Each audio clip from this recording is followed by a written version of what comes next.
네, 말씀의 제목은 주님의 높아지신 지위 부활하심이란 제목으로 말씀을 나누겠습니다. 모든 교회는 삼위 하나님을 고백합니다. 그래서 모든 교회는 사도신경을 고백하죠. 그래서 모든 성도는 사도신경을 통하여서 삼위 하나님에 대한 고백들, 또 그리고 삼위 하나님께서 행하신 일들로 인하여서 우리에게 베푸신 창조와 구속과 또 우리가 거룩해져 가는 모든 과정들이 삼위 하나님과 연계되어 있음을 고백합니다. 그래서 신자의 존재와 신자의 구속과 신자가 하나님 나라 백성으로 변화되어져 가는 전 과정이 삼위 하나님의 주도하심 가운데 있다라는 것을 고백하는 것이 사도신경입니다. 그래서 특별히 우리는 사도신경 가운데 성부에 대한 고백을 배웠고, 또 그로 말미암아 창조 앞에서 선 우리들을 발견하였고, 또 성자 예수님에 대한 고백들을 우리가 배워가고 있습니다. 그래서 우리의 구원이 성자를 통하여서 이루어진 구원이고 성자 안에서 이루어진 것이기에 가장 확신한 것임을 고백합니다. 그래서 사도신경에서는 성자에 대한 4가지 호칭을 언급을 합니다. 예수님이시며 그리스도 되시고 독생자이시며 주님 되신다. 이 4가지를 사도신경에서 고백하는데, 우리 구원의 유일한 중보자 되심을 예수님이라는 이름 안에서 발견할 수가 있어요. 여기서 중요한 것은 우리의 구원은 유일한 방편밖에 없다, 다른 것이 없다라는 것이죠. 그리고 이 그리스도라는 이름을 통하여서 삼위 하나님께서 우리와의 관계를 유지할 때 구약에 새 직분을 주셨던 것처럼 그리스도께서 그 직분을 다 완수하심으로 말미암아서 우리가 삼위 하나님 앞에 관계성을 유지해 갈 수 있음을 보았습니다. 그리고 또한 중보자의 이름 중에 하나인 독생자, 하나님의 아드님 되심을 드러내는 고백을 통하여서 원래는 우리가 죄인이었지만 양자됨으로 말미암아서 아드님이신 예수께서 받으실 그 기업을 양자된 우리들에게도 허락하심을 배웠습니다. 이 새 이름을 통하여서 하나님의 구원에 대해서 배웠기 때문에 우리는 예수 그리스도를 떠나서 존재할 수가 없고, 우리의 존재됨과 우리의 가치는 다 그리스도 안에 있다는 것이죠. 그래서 우리는 예수님을, 그리스도를 주님이라고 모실 수밖에 없는 것입니다. 그래서 예수께서는 우리의 구원을 위해서 하나님 되심을 포기하시고 친히 종의 자리로 낮아지셨습니다. 그래서 우리가 낮아지심의 4단계, 성육신 하심과 고난받으심과 십자가에서 죽으심과 장사 지내심을 받으심, 이것에 대한 4단계를 우리가 배워왔습니다. 이제 오늘부터 우리는 예수 그리스도의 높아지신 지위에 대해서 배우려고 합니다. 주님의 높아짐의 단계도 4단계로 우리가 설명을 하는데요. 첫 번째는 부활하심입니다. 오늘 우리가 말씀을 나눌 것이죠. 두 번째는 하늘에 오르심이에요. 그리고 세 번째는 하나님 우편에 앉으심이라는 것이고, 4번째는 재림, 구름 타고 다시 오심을 의미합니다. 그래서 주님의 높아지심은 스스로 높아지신 것이 아니라 성부께서 주님을 의롭다게 하심으로 말미암아서 주께서 행하신 일에 대해서 성부께서 인정해 주시는 그 대가로서의 그 높아지심이에요. 그런데 이것이 자신에게만 돌리시는 것이 아니라 이 높아지심의 그 은혜와 의로움을 교회에게도 돌려주신다는 것입니다. 그래서 주님의 높아지심은 우리와 직결되는 문제다, 우리와 계속 연계될 수밖에 없다라는 것을 저와 여러분들이 알아야 돼요. 주님이 높아지심의 과정이 없었다면 우리가 하나님 앞에서 의로운 존재일 수도 없고, 하나님 앞에서 우리가 하나님 나라의 기업을 받을 수 있는 어떤 근거도 찾을 수가 없다는 것입니다. 즉 주님은 자신의 백성들을 위하여서 낮아지시고 그 고난받으심에 대한 그 과정을 통하여서 성부께서 높아지시는데 홀로 높아지시는 것이 아니라 자신의 몸된 교회와 함께 높아지심의 과정 가운데 우리를 두신다라는 것을 먼저 알고 우리가 한번 생각을 해야 한다는 것입니다. 그러면 이제 우리가 첫 번째로 생각해야 될 것이, 과연 우리가 그리스도의 높아지심과 어떻게 연계되어 있는가라는 것을 먼저 생각을 해봐야 돼요. 하이델베르그 요리문답은 재밌습니다. 그리스도의 부활에 대해서 이야기하는 것이 오늘 우리가 보는 45문이에요. 근데 거기 보면 매우 특이한 게 있습니다. 45문 보시면 그리스도의 부활은 우리에게 어떤 유익을 줍니까? 라고 이야기를 해요. 뭐가 빠져 있냐면 그리스도께서 정말 부활하셨냐? 라는 것에 대한 이야기를 하지 않아요.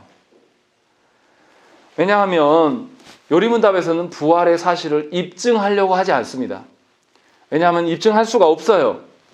사람의 힘과 능력으로 부활이라는 것은 상상할 수도 없고 그것을 입증해낼 수 있는 신비의 영역이기 때문에 우리가 할 수도 없고 성경에서도 주님의 부활의 과정을 실제로 목격한 자들은 없습니다.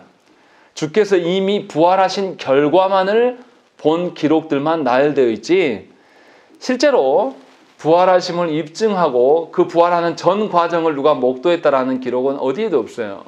다시 말하면 부활은 하나님의 신비 영역에 우리가 남겨둬야 될 필요가 있는 것이고 더군다나 이 하이델베르그 요리문답을 작성할 당시의 성도들 중에 예수 그리스도에 대해서 부활에 대해서 부정하는 사람이 없었다라는 거예요.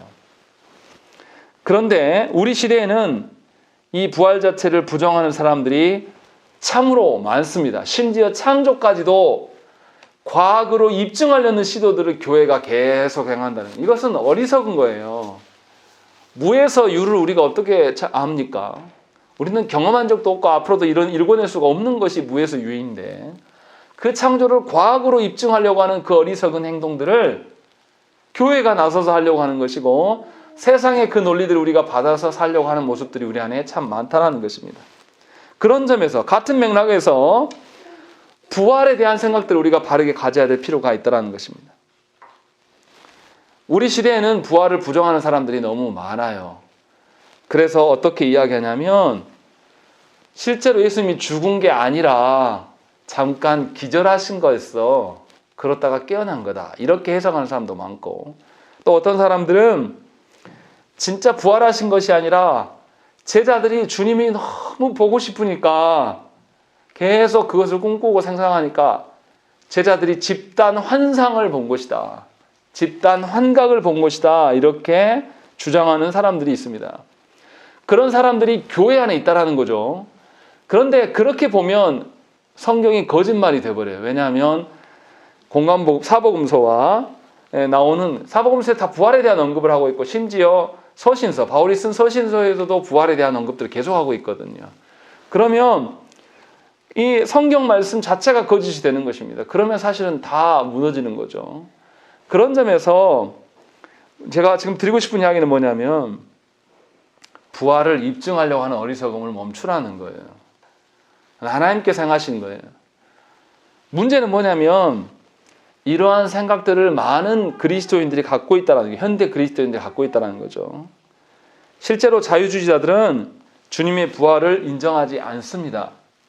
부활을 인정하지 않고 빼면 뭐만 남습니까? 주님은 좋은 리더자예요. 좋은 사회개혁 운동가입니다. 그런 식으로 예수님을 보려고 합니다. 이러한 생각들은 오늘 아침 우리가 말씀 보았던 것처럼 마감하고도 나온 것처럼 유대인들도 크게 다르지 않았습니다. 주님을 하나님의 아들로 인정하지 않고 좋은 랍비로 인정했습니다. 그래서 좋은 말씀 듣는 거라고 생각한 거예요. 예수 믿고 교회 안에서 설교 듣는 것은 세상 살아가는데 좋은 말씀을 듣는 게 아니에요. 삼위 하나님에 대한 말씀을 듣는 거지 좋은 말씀 들어서 내 성품이 좋아지고 이런 게 아니란 말이죠. 그런 식으로 보면 부활을 부정하게 되는 것밖에 안 된다는 것입니다. 문제는 뭐냐면 이제 여기서부터가 중요합니다. 이러한 생각들을 조국교회의 많은 성도들이 갖고 있다는 점입니다. 어떤 점에서 그러냐라는 것이죠. 예수님께서 행하신 바를 좋은 모범으로 압니다. 그래서 예수님께서 행하신 바를 그대로 따라하려고 해요.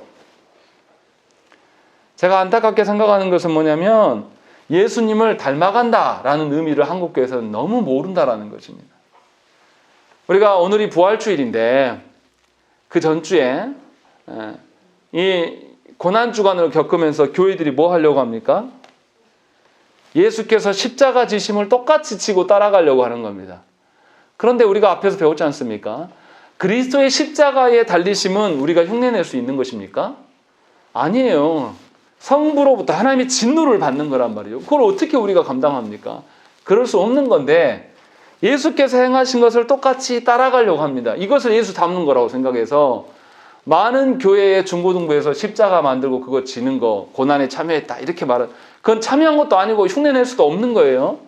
그런데 이렇게 예수님을 닮아간다고 이야기하고, 중고등부만 그런 게 아니에요. 장년들도 더 웃깁니다.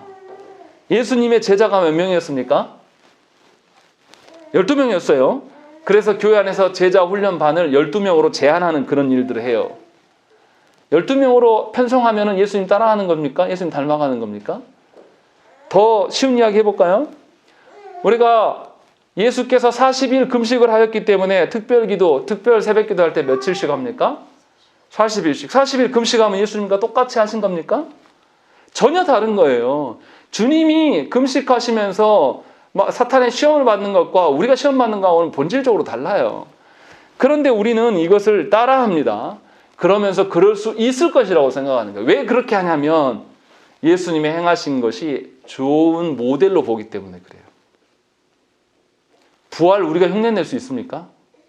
흉내낼 수 없는 거거든요. 예수님을 닮는다라는 것은 그런 게 아니에요. 주님을 닮아가는 것과는 아무런 상관이 없는 짓을 조국 교회가 계속 한다는 거예요. 얼마나 유치찬란합니까? 주께서 이 땅에 오셔서 행하신 것들, 이 모든 것들은 중보자로서 중보자만이 하실 수 있는 일이에요. 그런데 우리는 너무나 경솔하여서 교만해서, 아니 그럼 따라할 거면 고난받으심 말고 주님의 부활하심도 따라해야죠. 그런데 왜 그런 건 안 합니까? 그러니까 엉터리라는 거예요. 주님 닮아가는 것을 아는 것을. 그래서 성경에서 말씀하시는 그리스도를 닮아간다는 것 의미는 무엇입니까? 주께서 이 땅에 오셔서 행하신 것이 뭐예요? 성부 하나님의 구원 계획을 그대로 순종하신 거예요. 중보자로서 순종하심과 성도된 우리가 하나님의 구속 사역에 순종하는 것은 질적으로 다르긴 하지만 같은 것은 뭐냐면 성부 하나님의 구원 계획에 순종한다는 점에서 같다라는 겁니다.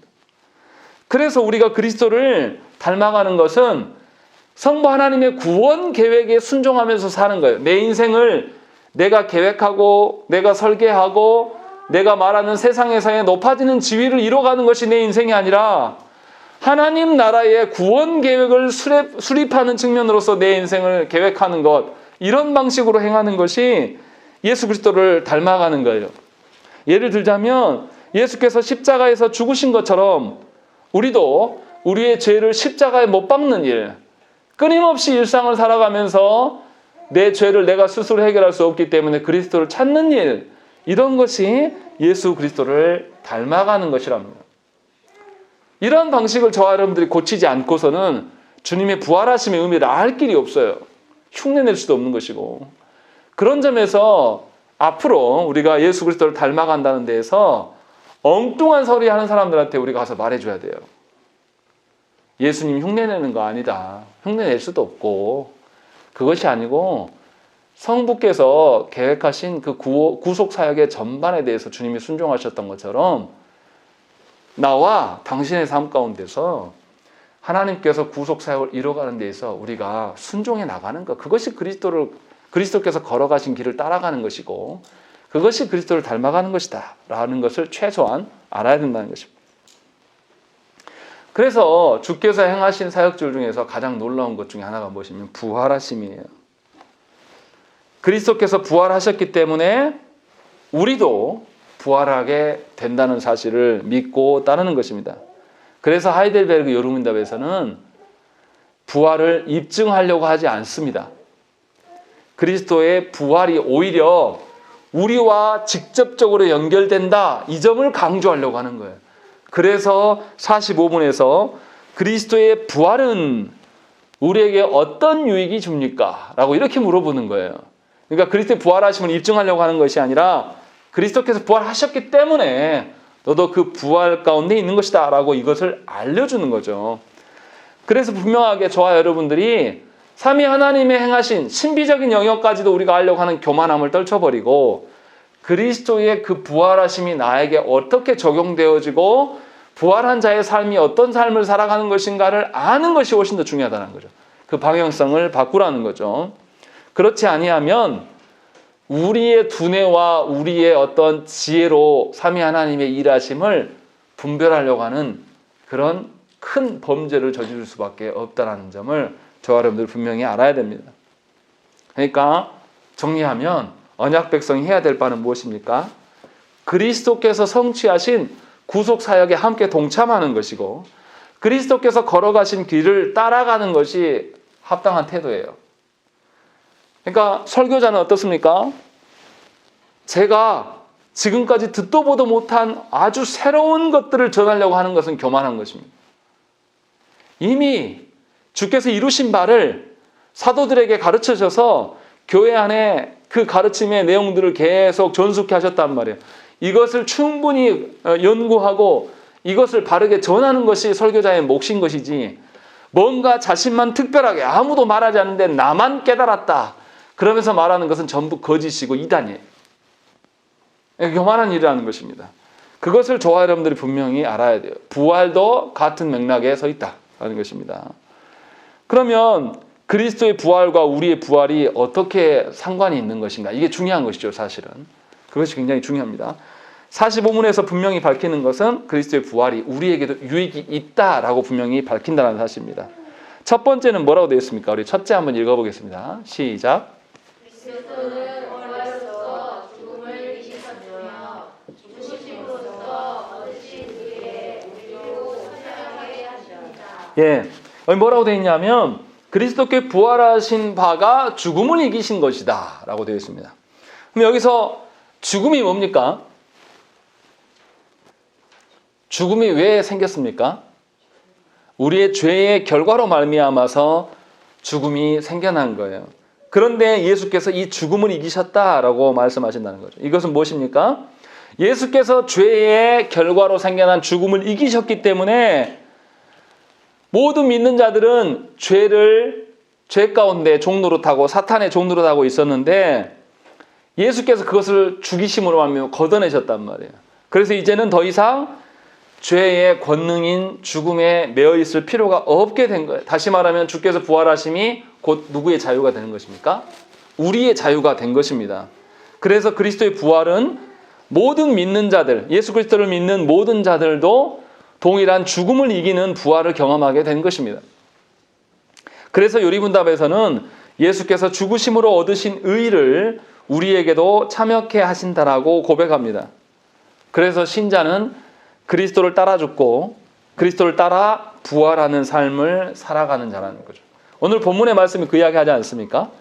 로마서 6장 4절과 5절 말씀에서 그의 죽으심과 합하여 세례를 받음으로 그와 함께 장사되었나니 이는 아버지의 영광으로 말미암아 그리스도를 죽은 자 가운데서 살리심과 같이 우리로 또한 새 생명 가운데서 행하게 하려 함이라 라는 것입니다. 분명하게 그리스도께서 죽으실 때 우리도 함께 죽은 것처럼 그리스도께서 부활하실 때 우리도 함께 사는 것이다. 그래서 우리가 신자 되었다라는 것을 의미하고 있는 것입니다. 그래서 죽은 자 가운데서 다시 잠자는 자들의 첫 열매가 되셨다라고 말씀하시는 것은 그리스도의 부활이 모든 성도된 자들에게 직접적인 연관이 있다. 모든 성도됨의 근거가 바로 그리스도의 부활하심에 있는 것이다 라는 것을 우리에게 알려주고 있는 것입니다. 그래서 부활은 두 가지의 측면을 생각을 해봐야 돼요. 우리는 언제 부활됩니까? 우리 언제 부활합니까? 예수께서 재림하실 그날의 부활이 하나 있겠죠. 또 한 가지 부활은 뭘까요? 왜 부활의 두 측면을 생각해야 될까요? 앞에서 제가 설명은 다 됐어요. 여러분들이 인식이 안 될 것뿐이지. 자, 생각을 해보십시다. 왜 부활을 두 가지로 생각을 해봐야 되냐라는 것입니다. 부활이 우리에게 언제 적용되느냐의 문제를 생각해 보라는 거죠. 언제? 이미 성도 될 때 예수 그리스도의 부활이 우리에게 적용된 겁니다. 무슨 말입니까? 우리가 성도 되었다라는 것은 그리스도께서 부활하실 때 죄를 이기신단 말이에요. 사망을 이기셨기 때문에 그로 말미암아서 우리가 죄인에서 의인이 된 시점이 되는 거예요. 그러니까 그리스도의 부활하심이 우리에게 적용된 때는 언제입니까? 우리가 성도 되었을 때예요. 그래서 성도는 이미 그리스도의 부활에 참여함으로 말미암아서 성도 된 자들이에요. 그래서 이제는 우리가 죄와 사망의 종로로 탈 필요가 아무것도 없어요. 주께서 그것을 다 이겨내셨기 때문에 우리에게 남겨진 것은 그 그리스도의 부활을 누리며 사는 일이 우리에게 남겨진 일입니다. 그래서 그리스도의 부활은 이미 성도된 자들에게 적용되었고 모든 성도는 죄와 사망에서 자유하며 그리스도의 몸된 교회가 되었습니다. 그러므로 그리스도의 부활은 이미 성도가 그리스도를 믿고 거듭남에서 적용되고 발생한 것이라고 할 수 있습니다. 그래서 우리는 그리스도의 부활의 혜택을 이미 입은 자들이에요. 그것을 먼저 알아야 된다는 것이죠. 그리스도의 부활이 우리에게 어떻게 연계되냐? 내가 성도됨이다 라는 것과 연계되어 있다라는 것을 지금 먼저 말하고 있는 거예요. 우리가 오늘 본문에 그 이야기 된 거죠. 5절에도 보면 만일 우리가 그의 죽으심과 같은 모양으로 연합한 자가 되었으면 또한 그의 부활과 같은 모양으로 연합한 자도 되리라 라고 되어 있습니다. 그래서 분명하게 우리가 죄로부터 자유하게 된 이 은혜를 누리는 것이 바로 그리스도의 부활이다라는 것입니다. 사도 바울은 로마서 6장 4절에서 성도된 우리가 세례를 받음으로 그리스도와 함께 죽고 장사되었으며 그리스도께서 죽은 자 가운데서 살리심과 같이 우리도 새 생명이 주어졌음을 밝히고 있습니다. 우리에게 새 생명 주어진 것, 성도된 것, 이것이 이미 그리스도의 부활의 혜택을 누리는 것이다 라는 것입니다. 그러니까 그리스도의 부활하심은 예수께서 다시 오실 때만의 사건이 아니에요. 그 예수 그리스도의 부활하심은 이미 일어났고 그 일들이 우리에게 적용된 것입니다. 그래서 모든 성도는 그리스도께서 부활하실 때에 함께 살아난 것. 그래서 하이델베르그 요리문답 두 번째 유익이 뭐라고 밝히고 있습니까? 우리 둘째 읽겠습니다. 시작. 그의 능력으로 말미암아 우리도 이제 새로운 생명으로 다시 살아났습니다. 네, 바울이 로마서에서 말했던 말씀과 똑같이 말하는 거죠. 이미 살아났다라고 되어 있는 것입니다. 그리스도의 부활이 우리에게 이미 적용된 것이다 라고 하면서 과거형으로 밝히고 있습니다. 그러면 이제 우리가 첫 번째, 부활의 첫 번째 국면을 생각했고 두 번째 국면도 생각을 해야 되죠. 우리가 처음 밝힌 것처럼 두 번째 국면은 당연히 예수께서 재림하실 때에 우리가 완전한 부활차가 되는 그런 형국이죠. 그래서 교리문답 45문에서 세 번째가 밝히는 것이 바로 이것입니다. 우리 셋째 한번 읽겠습니다. 시작. 그리스도의 부활은 우리의 영광스러운 부활에 대한 확실한 보증입니다. 예, 분명하게 신자는 그리스도의 부활의 능력을 덧입어서 새 생명으로 거듭났을 뿐만 아니라 셋째 유기에서 밝힌 대로 나중에 완전한 부활을 경험하게 될 것입니다. 그래서 우리는 지금 불완전한 내 모습과 미흡한 나의 신자됨이 있을지라도 완전한 부활체가 될 것들을 소망할 수가 있게 되는 것이고 그런 점에서 주께서 빨리 오시기를 속히 오시기를 고대하는 신자의 모습이 우리 안에 드러날 수밖에 없는 것입니다. 그러니까 예수 그리스도의 부활하심은 우리의 현재이기도 하지만 우리의 장래이기도 된다는 것이죠. 다시 말하면 이미 그리스도의 부활이 우리에게 적용되었으나 그러함에도 우리의 죄성으로 말미암아 연약함이 있어요. 그런데 이 연약함에 눌리는 것이 아니라 완전하게 될 장래, 아직 이루어지지 않았으나 그 때를 기다릴 수가 있는 근거가 되는 것입니다. 그래서 예수 그리스도의 부활은 현재적으로 나의 신자됨과 또 장래적으로 나의 미래됨을 다 보증하는 거예요. 그래서 과거와 현재와 장래의 모든 것이 그리스도 안에서 우리가 소망하며 꿈꿀 수 있다. 이 말을 우리가 고백할 수가 있다는 것입니다. 이러한 부활의 두 국면을 신학적으로 다시 정리해서 말해보면 그리스도께서 죽음을 이기시는 부활을 하심으로 얻어진 의로움이 우리에게 전가되었습니다. 그래서 우리가 의롭게 되었습니다. 이미 의롭게 된 거예요. 그로 말미암아 우리는 이제 하나님의 말씀에 대해서 보지 못하고 알지 못했던 것들이 이제 의로워졌기 때문에 이것을 보기 시작해요.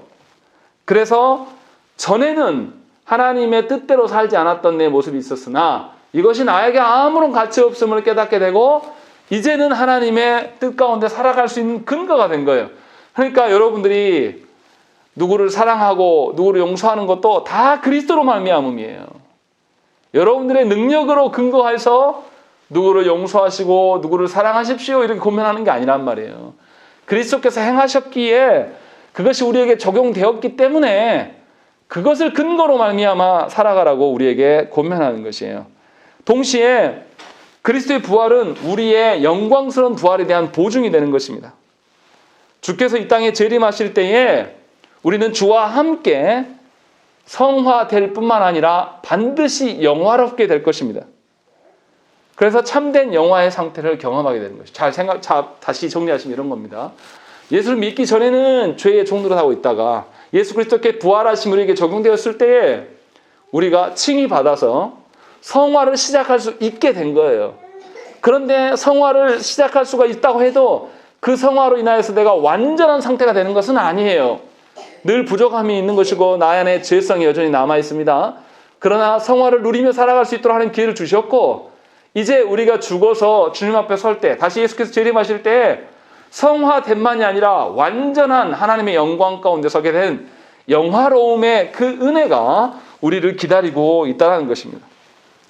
그래서 모든 신자는 과거와 현재와 미래 가운데 하나님의 의로우심과 하나님의 거룩해 하심과 하나님께서 영화롭게 하신 모든 것을 누리면서 고대하면서 살아갈 수 있는 근거가 된 것입니다.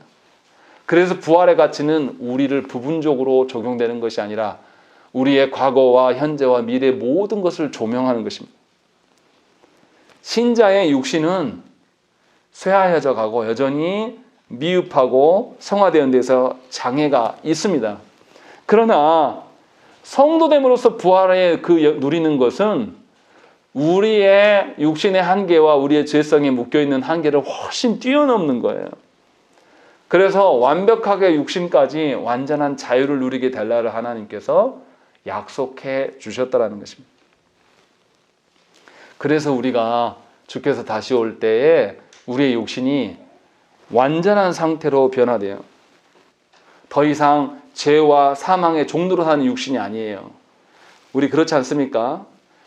육신의 욕망이 우리가 차면 어떻게 해요? 제어가 됩니까? 안 됩니까? 잘 안 돼요. 그런데 주께서 오실 때 우리에게 주실 육신, 부활하게 될 육신은 뭐냐면 제어가 되는 육신을 주실 거라는 거죠. 얼마나 기쁩니까? 얼마나 소망이 있어요. 지금은 불완전해요.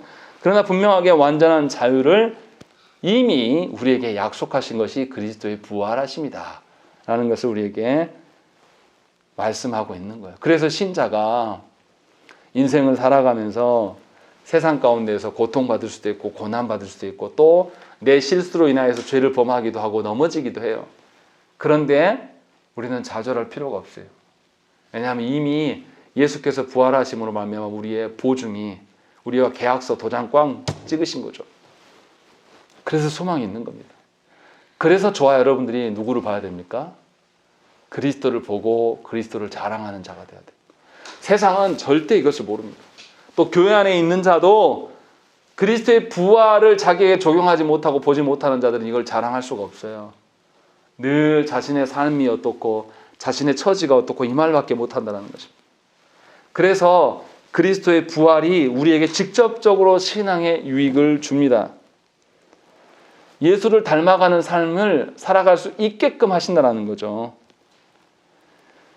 그러니까 신앙이라는 것은 성경의 교리적인 말씀이라는 것은 그냥 생각만으로 우리에게 적용되어지는 것이 아니에요. 나의 신앙 고백이 삶에서 구체적으로 적용되어서 실현되어지는 것을 경험하도록 하나님께서 말씀을 주신 것입니다.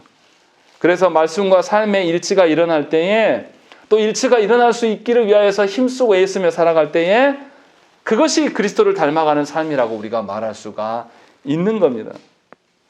그리스도의 부활이 신자에게 주는 참된 그 영향력을 저와 여러분들이 늘 누리고 살아가는 거예요. 어디에서요?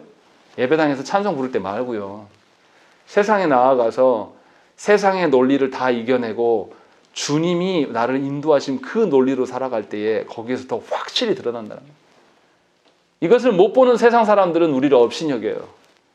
무시합니다. 그리고 우리한테 뭘 요청합니까? 항상 예수님 부활했으면 입증해봐. 네가 하나님이 창조하셨다며. 창조 입증해봐.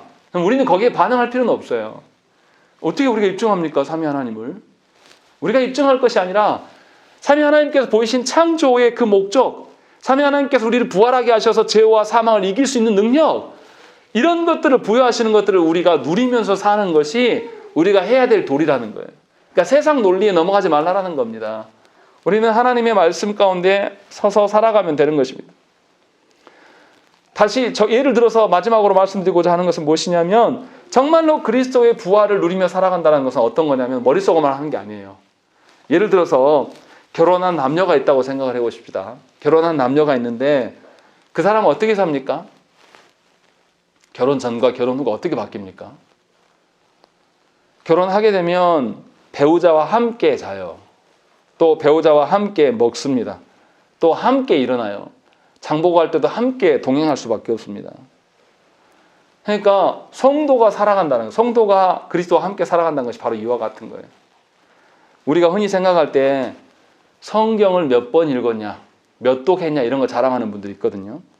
또 성경의 교리를 내가 얼만큼 많이 아느냐 이런 거 자랑하는 분들이 있어요. 그러나 이것은 그리스도를 닮아가는 것과 하등의 상관이 없어요. 그리스도와 함께 살아가는 것입니다. 결혼을 할 때 내가 남편의 자서전을 몇 권 읽었다, 내가 뭐 남편을 위해서 빨래를 몇 번 했다, 이거 헤아리고 있는 사람이면 정신 나간 거 아닙니까? 그렇지 않겠습니까? 하나님 앞에서 그렇게 살지 말라라는 거예요. 자꾸 조국교회가 성경 몇 독했냐, 새벽기도 40일 몇 번 내가 안 빠지고 다 기록했냐, 이거 가지고 계속 하는데 이것은 주님이 보여주신 그 은총과 은혜를 적용하는 것과 아무런 상관이 없는 겁니다. 그런 게 아니고 진실로 그리스도와 함께 살아가는 거예요. 세상 속에 나아가서 내가 말 한마디를 해도 그리스도와 함께 하는 것이고, 내가 세상 속에서 휴식하는 것도 그리스도의 인도하심에 따라가기 위해서 휴식이 돼야 되는 것이고, 이렇게 살아가는 것이 성도의 삶이라는 것입니다. 그래서 내 안에 누가 드러나요? 삼위 하나님의 역사하심이 드러나기를 소망하는 삶, 삼위 하나님과 함께 살아가는 것. 그래서 내 삶의 방식을 내가 결정하는 것이 아니라 하나님이 결정하실 수 있도록 나를 내어드리는 삶, 이런 것들이 예수님을 닮아가는 삶이며 부활하신 그리스도께서 우리에게 보이신 혜택을 누리는 삶이라는 것입니다. 그래서 우리의 고난 중에서는 그리스도께서 십자가에서 죽으심, 고난당하심을 생각하면서 우리의 고난을 견딜 수가 있는 것이고, 또 고난으로 끝나는 것이 아니라 부활을 통하여서 하나님께서 나를 어떻게 변화시켰는가, 이런 것들을 확인할 수 있는 그 은혜를 누릴 수가 있다는 것입니다. 그래서 성도의 삶은 더 이상 죄의 지체로 살지 않는 것입니다. 하늘에 있는 자로서 하나님 나라 백성으로 이 땅 가운데 살아가는 것이 성도의 삶이 되어야 된다는 것입니다. 우리가 그 논리로 살아가게 되면 하나님 나라 중심으로 살 수밖에 없어요. 보이지 않는 하나님 나라가 누구를 통해서 보여집니까? 바로 성도된 나를, 여러분들을 통해서 세상 사람들이 하나님 나라를 보게 되는 것입니다. 얼마나 영광스럽습니까? 우리 같은 것한테, 우리가 깨끗한 도화지도 아니잖아요. 아주 더럽고 잘 닦이지도 않는 우리의 그러한 삶의 그 방식 앞에서 하나님께서는 우리를 예수로 말미암아서 깨끗게 하시고 하나님 나라를 그려주시겠다고 약속하신 거예요. 그 영광된 일을 우리가 살아가는 것이 그리스도의 부활의 은총을 누리는 것입니다. 그래서 저와 여러분들이 분명히 예수께서 재림하셔서 우리가 온전한 상태가 될 그날을 우리에게 약속하셨으니 그날을 고대하면서 현재를 살 수가 있는 것입니다. 내가 이루는 것도 아니고 나 혼자 완성해서 결과를 뽑아내라고 명령하신 하나님도 더더욱 아니심에서 우리는 굉장히 안심할 수가 있는 거죠. 그렇지 않겠습니까? 주께서 함께 하신다는. 그래서 저와 여러분들이 이 부활의 의미를 다시금 묵상하셔야 돼요. 저는 참 한심한 게 뭐냐면, 부활주일 오면 교회가 준비하는 게 뭐냐면 정말 이런 부활의 의미들을 되새기며 서로를 독려하는 것이 아니라 계란 삶고 있는 거 보면 한심히 죽겠어요. 부활주일이니까 계란 삶아가서 선물 포장하느라고 시간 다 보내요. 사람 막 나눠줘요. 부활하려면 찐계란 주면 안 되잖아요. 그러지 않겠습니까? 주었을 때 그 집에 데리고 가서 따뜻히 놔두면은 그 중에 뭐 100개 버려서 한 마리라도 태어나야지 부활 아닙니까? 생명이 있는 거 아니에요? 근데 다 죽어버린 거 뭐하러 나눠요? 그리고 계란 그거는 교회 기독교 역사에 있는 게 아니라 이교도에서 가져온 방식이에요. 교회가 얼마나 타락하면 부활의 의미를 그런 식으로 말합니까? 계란 나눠 먹는. 우리가 좀 그런 수준에서 벗어나서 이제는 부활 주일만이 아니라 사실은 부활을 확인하는 날이 언제입니까? 매 주일이에요. 주일 아침에 주님이 부활하셨기 때문에 안식일 토요일을 지키는 것이 아니라 우리가 주일을 지키는 것입니다. 그러니까 여러분들은 매 주일마다 부활을 경험하는 자들이에요. 근데 주일만 그래서는 안 되죠. 일상에서 6일간의 삶에서도 부활을 증거하고 부활을 노래하는 여러분 삶 되시기를 간절히 축원합니다. 함께 기도하겠습니다.